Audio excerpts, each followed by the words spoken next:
back with sex and relationship experts Dr. Gabrielle Morrissey and certified sex therapist Emily deAyala. Before the break, I asked the question from Shannon, is jealousy a healthy, normal feeling when you love someone or a sign of trouble? Both. Okay. Both. Yeah. So I think it's a normal feeling. It's part of the reason open relationships and more than one partner relationships don't work, fall apart when tried.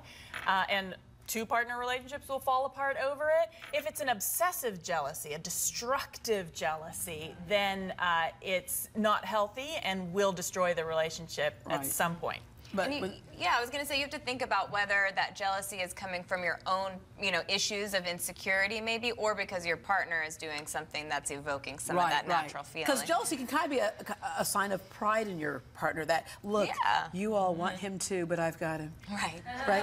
Yeah. So there's a prideful place it can come from, or a celebratory place it can come from, but it can also come from that negative place that you just talked about. Let's go to the phone lines. Camille, good morning, Camille. Hi, good morning. What's your question or comment? Let's say that you just innocently meet someone and that innocent meeting turns into a 12-year affair / relationship. Okay. Both people are married. Both what are is married? the likelihood that the people that ventured into the affair / relationship could have a successful relationship together?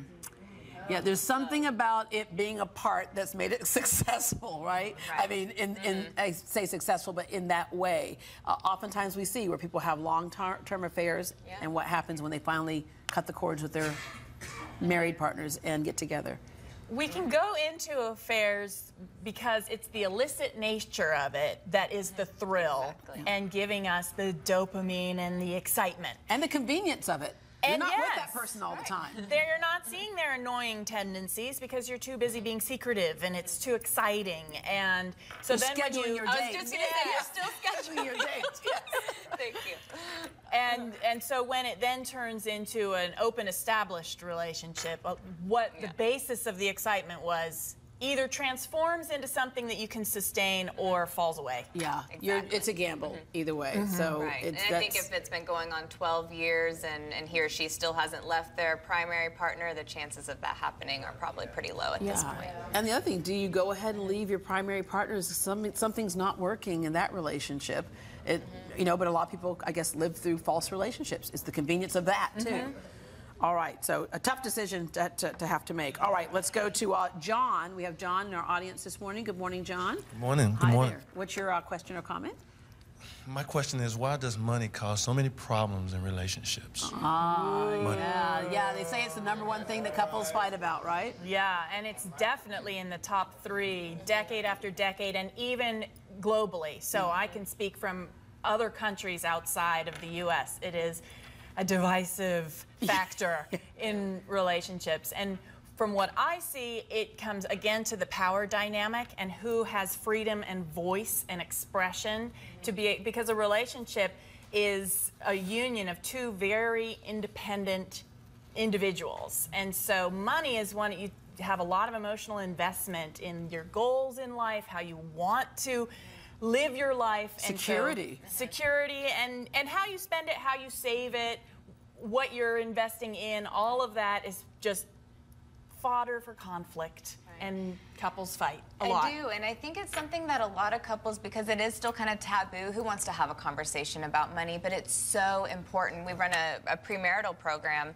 at the office. My intern runs that program, and she does great, and she just kind of opens the door for couples to talk about it ahead of time and talk about what their values are, where do they want to prioritize it, and the more conversations you can have before making that commitment to each other, the less of an issue it'll be later on. Yeah. Don't be afraid to talk about it. I come from those 2 depression babies, but no, I don't like not feeling safe. And that's why, like, I make my own money and I just hoard it away. But I don't like not feeling safe, and that's kind of how I relate to it. So it's not really the money; it's the sense of safety. And so if you can't agree, it feels like you're fighting about something very big and fundamental in your relationship. And if you don't come to a resolution, you're going to keep fighting about it. Yeah. So it really does need to be dealt with. If not in premarital counseling, at any point. Yeah, because then you have the other partner who's just like, God, we got to live for today. We could get run over by a Mack truck tomorrow, you know? But it's like, there's that, and you want to just peel back the layers and, take a look at what the deeper meaning and attachment is to money. I mean, two people can grow up in environments where maybe there wasn't a lot of money, but then one really wants to save because for them that creates a sense of security, whereas the other one, maybe this is the first time they've had money, so they want to spend it and enjoy life. Right, so there's the extremes meanings are of a little those. bit different, but there's more similarities than differences once you peel back the layers. All right, Rhonda. Good morning, Rhonda.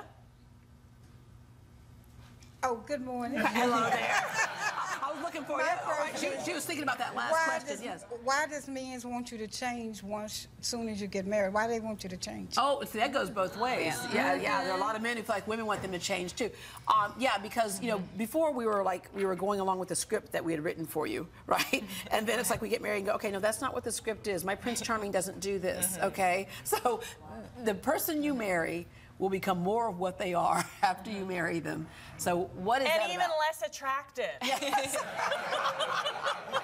In the sense, who is that person? in the sense that you put on a mask and you always have your best foot forward when you're in courtship.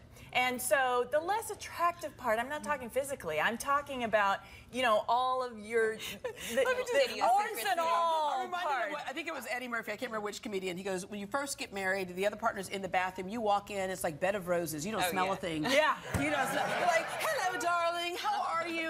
And then a few years later, close the door, turn on the vent. Lysol. Okay. Yeah. And